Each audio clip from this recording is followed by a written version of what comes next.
Bienvenue dans ce nouvel épisode de Sortir du Burnout.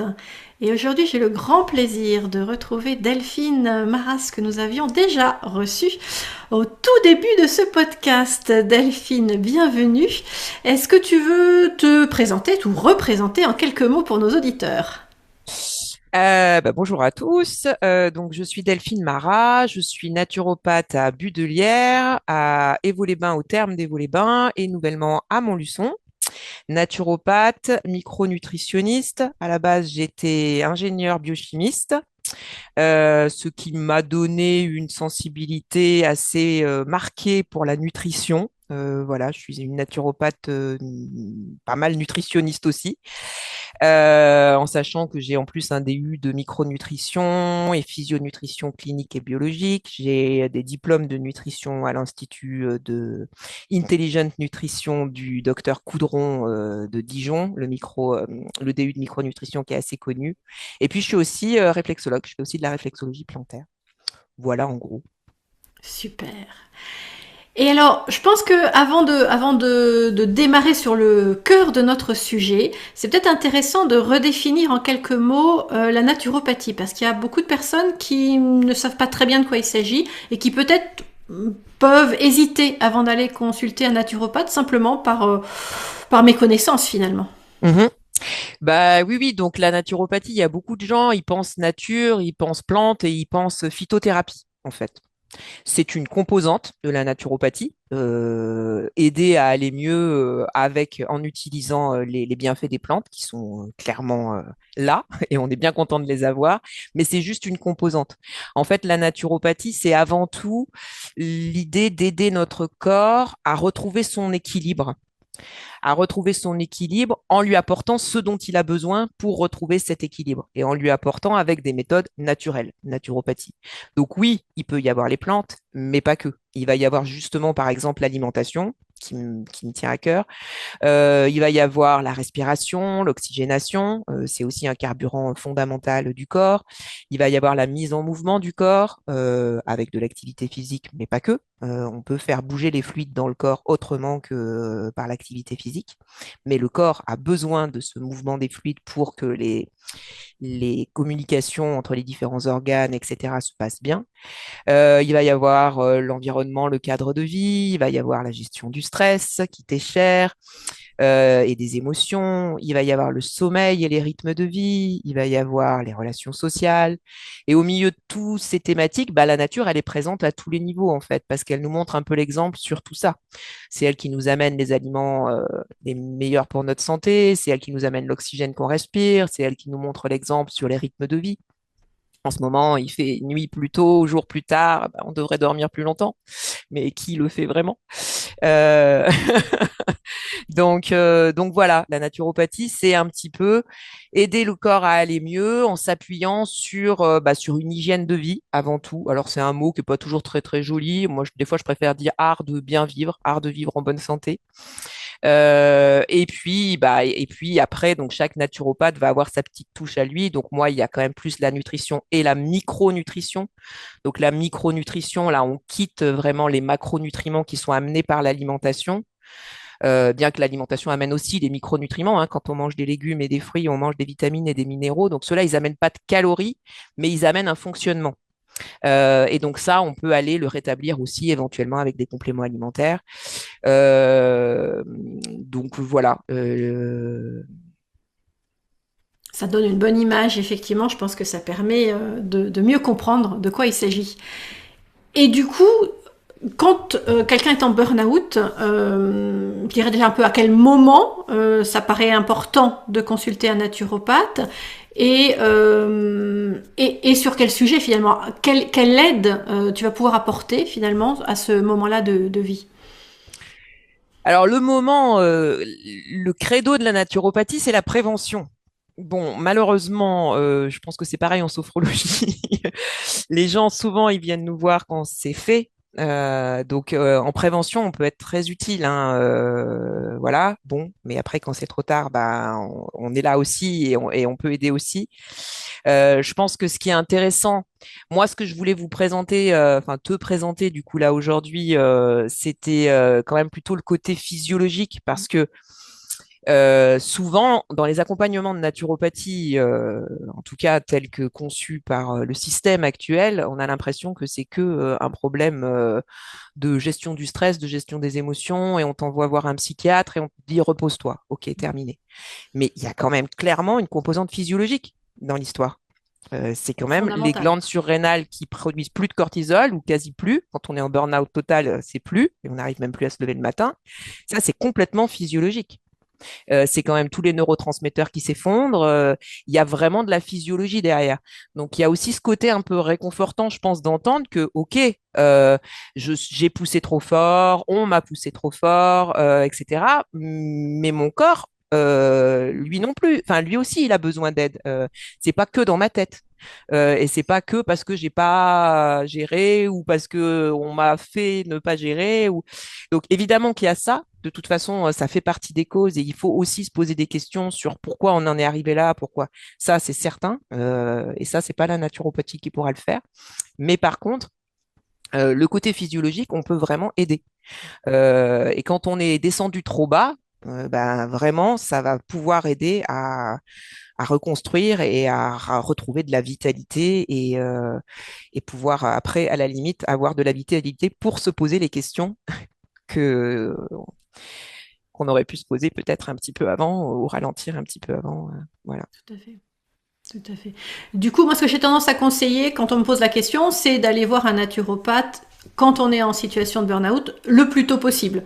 Et hein, je pense que tu es d'accord. C'est vraiment, pour moi, c'est un des fondements, une des premières choses finalement à aller faire avant d'aller justement, que ce soit voir un psy, voilà, travailler sur d'autres choses pour pouvoir redonner un peu de vitalité Voilà, parce au que corps. Mm. travailler sur soi, entre guillemets, si on n'a pas l'énergie pour le faire, Mm, c'est compliqué. bah c'est quasi pas possible en fait. Mm, mm. Donc, de la même façon que les conseils que je vais donner là par rapport à l'alimentation, bon, qu'on avait déjà donné la dernière fois, donc je vais pas trop revenir dessus, mais on va pas se compliquer la vie sur une alimentation hyper au poil, etc., quand on est épuisé.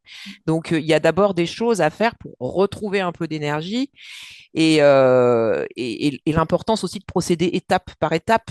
Parce que souvent, les gens qui font un burn-out, c'est quand même des gens qui sont assez perfectionnistes et qui vont vouloir tout faire, tout faire, tout faire aussi pour guérir. Ce serait dommage de faire un burn-out de guérison.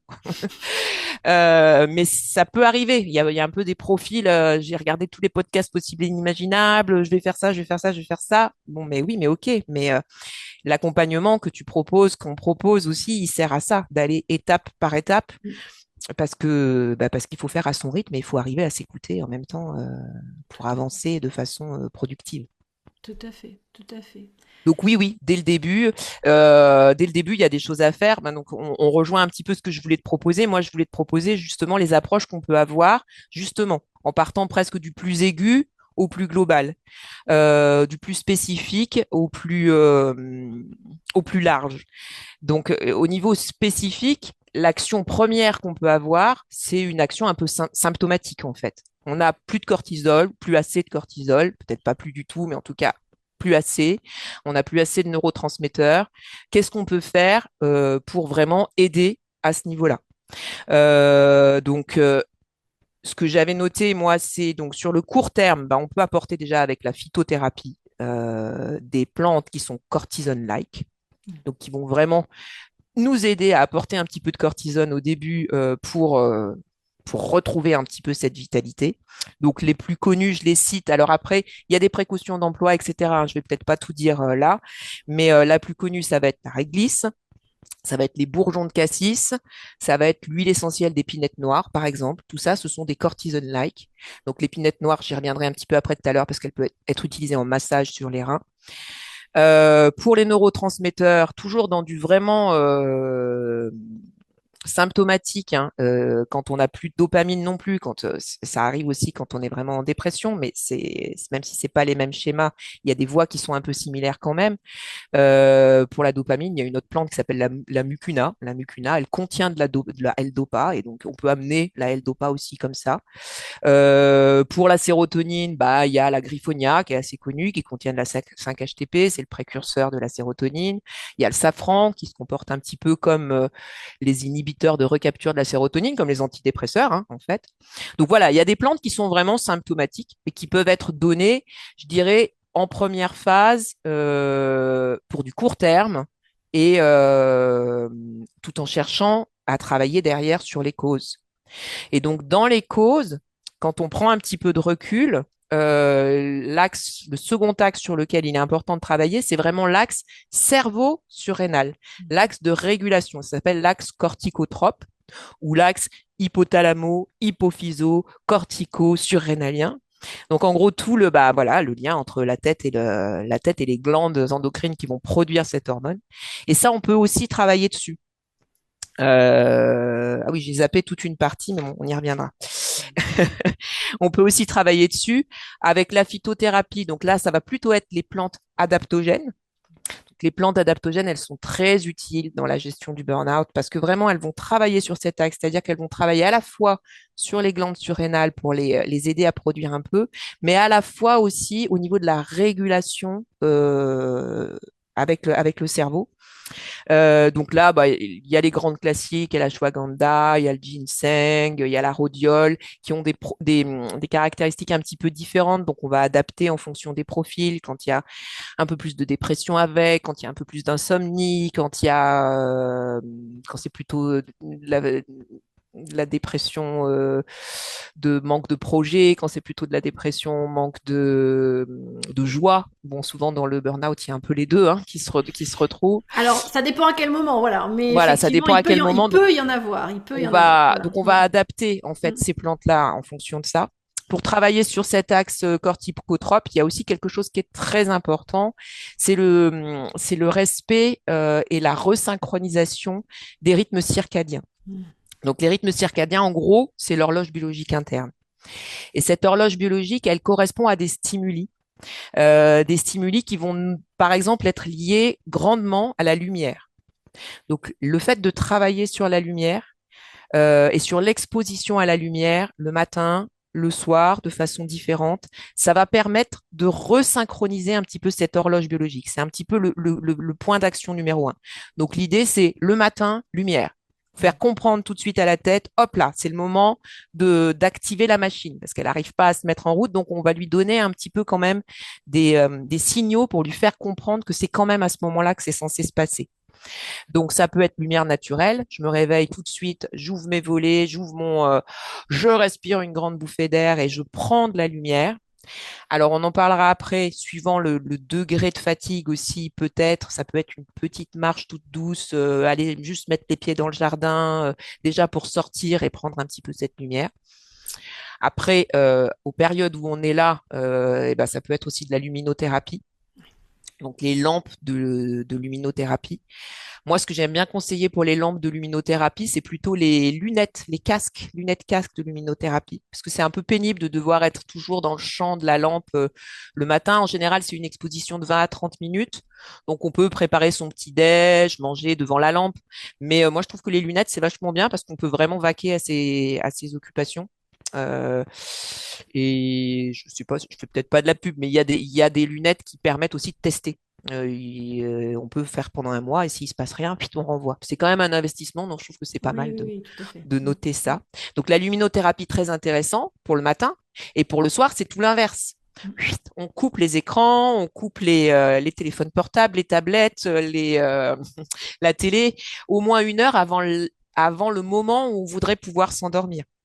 C'est ce que moi j'appelle ou qu'on appelle communément le coucher de soleil numérique. Donc vraiment, ça permet un petit peu ce recadrage déjà sur les cycles circadiens, jour, nuit. Ici tu te réveilles, tu te repasses en mode off. Donc ça, c'est quelque chose de très important.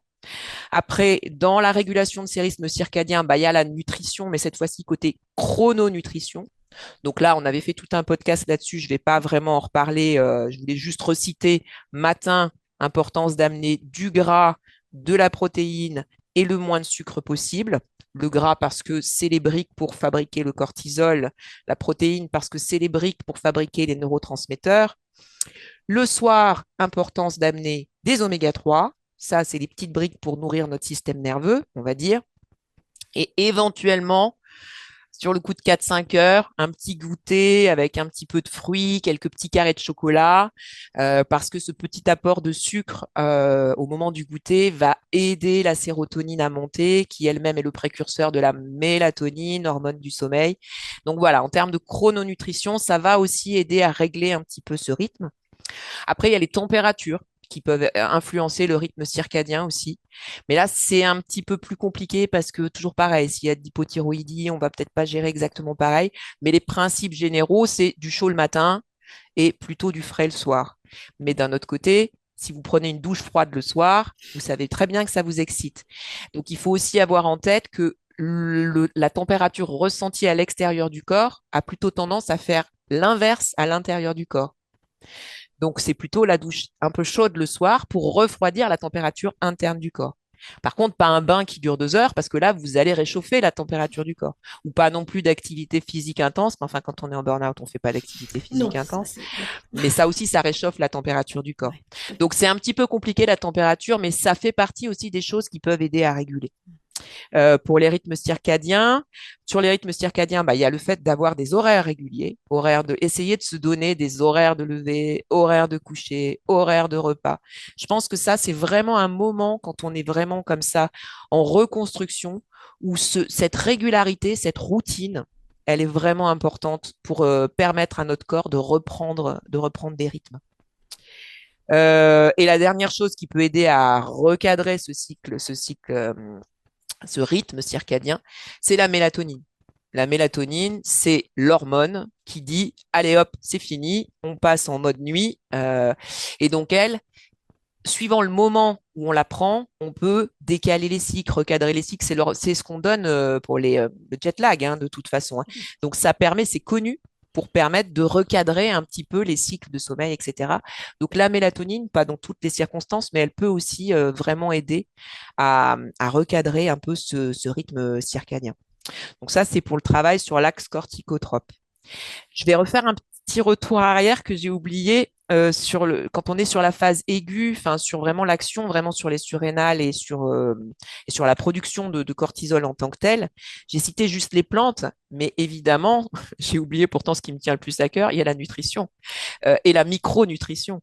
Donc j'ai dit là tout à l'heure quand j'ai reparlé donc des moments de prise, mais voilà, il y a les briques. Si on n'a pas les briques fondamentales, le cortisol, il vient du cholestérol. Donc, si on n'a pas de cholestérol, bah, on n'aura pas de cortisol. Donc, déjà, il faut manger du cholestérol. Le moment de prise le matin, c'est sûr que c'est mieux, mais enfin, il faut du cholestérol. Donc, il ne faut pas hésiter à manger du beurre, il ne faut pas hésiter à manger des œufs, il ne faut pas hésiter à manger du fromage, des produits animaux. Et évidemment, le matin, ce sera encore un peu plus intéressant. Il faut donc du cholestérol, il faut des protéines, donc ça, je l'ai dit aussi, donc pour les neurotransmetteurs. Et après, il faut des micronutriments. Donc, les micronutriments, déjà, vitamines et minéraux. Donc, ça, vous les avez dans les fruits et légumes. Mais après, on va peut-être aller les apporter de façon un petit peu plus spécifique. Donc, je voulais quand même citer les indispensables. Les indispensables, c'est le magnésium, les vitamines B, la vitamine D et les oméga 3. Ceux-là, on peut pas passer à côté, ils sont vraiment indispensables. Après, le reste, c'est beaucoup plus du cas par cas. Selon l'alimentation, si la personne elle est vraiment complètement capoute et qu'elle n'arrive pas à se faire des repas équilibrés, déjà, faut pas hésiter à utiliser des surgelés, les fruits et légumes notamment. S'ils sont pas cuisinés, on les fait juste à la vapeur, on les arrose après cuisson avec un petit peu d'huile de colza riche en oméga 3 et c'est très bien. Mais si vraiment il y a quand même trop de déséquilibre alimentaire, un petit multivitamine, ça ne fera pas de mal non plus.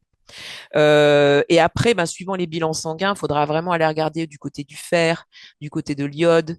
Il faudra aussi aller regarder tous les nutriments qui servent à la mitochondrie, parce que ça, je ne l'ai pas dit. Mais le cortisol, il est fabriqué dans les surrénales, mais dans les mitochondries des surrénales. Les mitochondries, c'est nos petites usines à production d'énergie dans les cellules. Donc, elles produisent l'ATP, qui est la monnaie énergétique de toutes les réactions énergétiques du corps. OK. Mais elles produisent aussi le cortisol dans les glandes surrénales. Donc, les petites mitochondries, il faut les chouchouter aussi.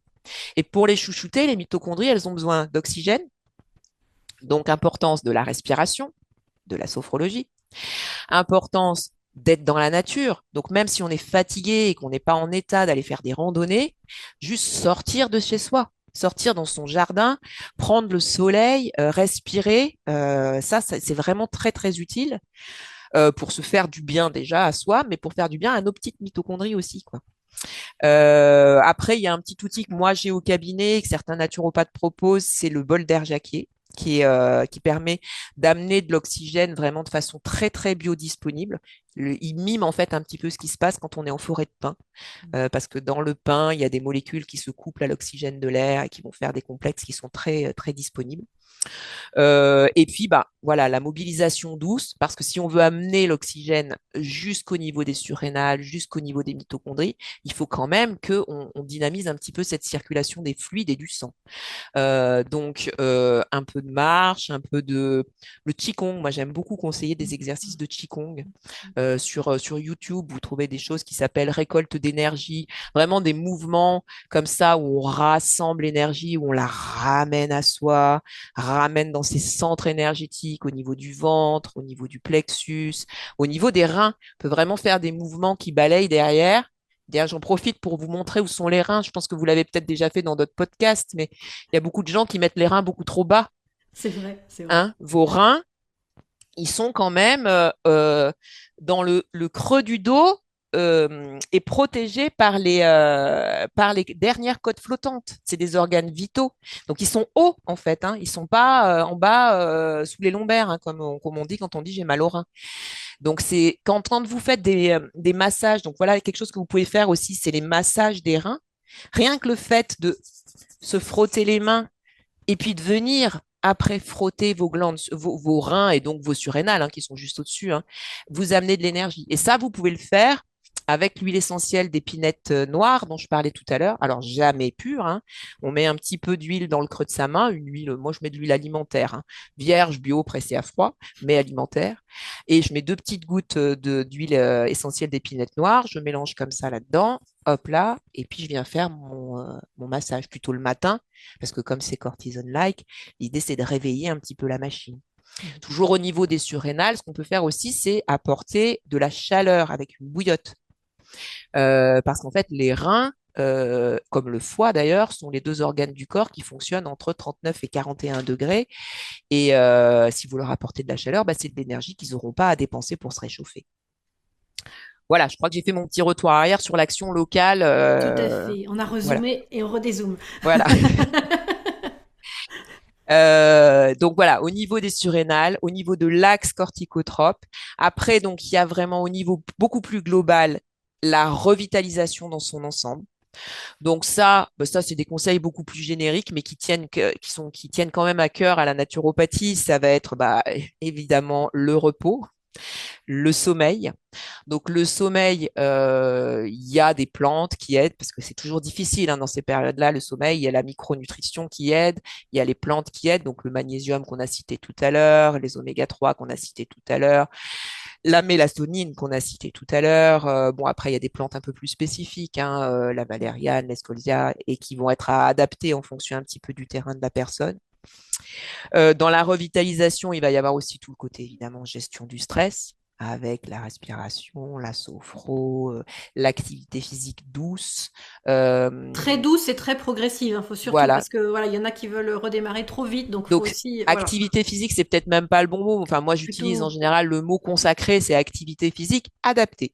Oui, moi j'aime bien dire remise en mouvement. Comme ça, on est Remise en vraiment sur mouvement. quelque chose de super doux et qu'on peut faire très très très progressivement. Je trouve que c'est voilà, c'est Voilà. plus adapté. Mais l'idée, c'est quand même, voilà, Mm. d'apporter un petit peu de mouvement pour faire circuler. Mais rien qu'une respiration un peu exagérée au niveau ventral va faire circuler. Ou des Euh, petits donc, euh, mouvements de relaxation dynamique en sophrologie, voilà. voilà, ça, ou le petit yoga sur chaise qu'on trouve sur Internet, où il y a pas mal de choses à faire. Tout Mais à donc, fait. c'est petit à petit, ça fait partie de la revitalisation. Mm. Le soleil, il est vraiment très, très nourricier.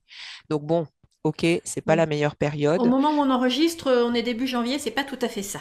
Voilà, mais si l'occasion se présente, ne surtout pas la rater. Les massages et toutes les activités plaisir. Les activités plaisir, elles sont ressourçantes. Vous aimez chanter, vous aimez écouter de la musique, vous aimez tricoter, vous aimez dessiner, tout ce qui va être créatif, tout ce qui va occuper les mains, peut être aussi vraiment très très intéressant dans ces situations-là. Et après, pour en revenir aux apports extérieurs, bah, dans la cure de revitalisation en naturo, on aime bien proposer des petits produits comme par exemple le plasma marin. Le plasma marin, c'est vraiment quelque chose qui va vous apporter tous les minéraux exactement dans les mêmes proportions que ce qu'il y a dans votre plasma à vous. C'est pour ça que ça s'appelle plasma. On l'appelle aussi eau des origines, le plasma marin. C'est vraiment un petit peu l'eau nourricière par excellence, quoi, qui va vous apporter tout ce dont vous avez besoin sans créer de déséquilibre. C'est vraiment tout doux. On amène tout, mais à petite dose, juste un petit supplément. Donc ça peut être vraiment très intéressant pour une cure de revitalisation aussi, ce plasma marin. Moi, j'aime bien le conseiller.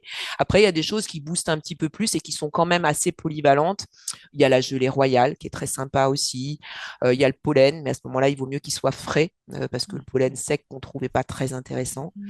Bon, il y a plein de choses. Il y a la spiruline, il y a le jus d'herbe de blé, jus d'herbe d'orge. Bon, mais il faut faire toujours attention à la qualité parce que ces produits-là, ils sont pas toujours qualitatifs suivant ce qu'on trouve.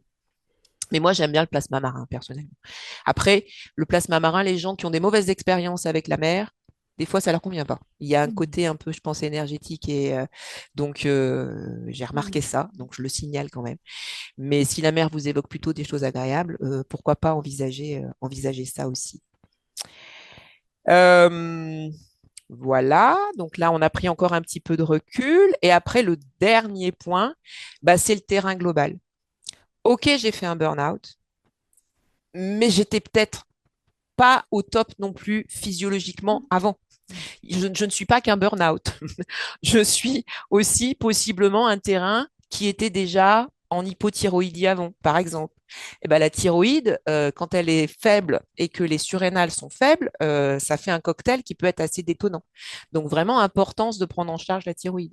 Ou j'avais un terrain très inflammatoire avant parce que je suis très allergique, parce que je faisais de l'asthme, parce que j'ai de l'arthrose plus plus.